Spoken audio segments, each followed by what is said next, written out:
Salut les amis, aujourd'hui rectification, alors partie 2, j'avais déjà fait un tuto, mais je me suis aperçu que j'avais un morceau en biais et ça me plaisait pas. Par déduction, comme c'était à l'arrière, je me suis dit c'est pas logique que ça parte en biais des deux côtés. Et effectivement, donc j'ai bien regardé là, on est quasiment plat. Alors là on est en biais, mais je pense que ça a travaillé avec le temps et en tirant en fait les morceaux ont travaillé. Donc j'ai pris le problème à l'envers, j'ai dit moi je vais partir droit. Et je vais mesurer la circonférence de mon morceau en partant d'ici, donc avec un mètre souple. Et je suis arrivé ici. Et effectivement, ça correspondait pas.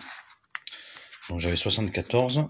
Et lorsque je l'ai mis, donc je me suis aperçu qu'effectivement tout ça, ça n'existait pas. Donc là, j'ai dû tirer droit à 90. Et ensuite, j'ai mesuré donc d'ici à ici, hein, je compte pas le talon de couture, hein. C'est le talon, après c'est moi qui le fais, 1 cm, parce que là aussi ça peut travailler sur l'original.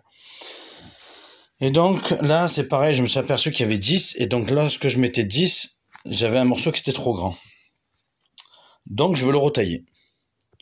Voilà comment on fait lorsqu'on a une vieille housse, qu'on sait pas trop. Parce que les morceaux, si on fait comme les morceaux quand on les a décousus, on est sûr que ça ira pas.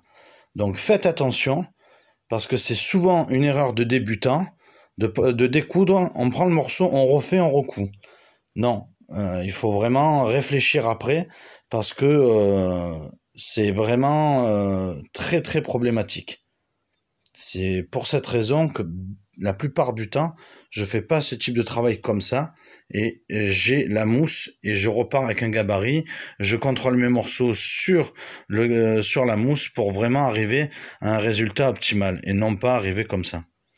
Voilà, c'était une aparté par rapport à la première vidéo que j'ai fait sur la rectification de morceaux. Merci à vous tous de me suivre. À bientôt. Salut!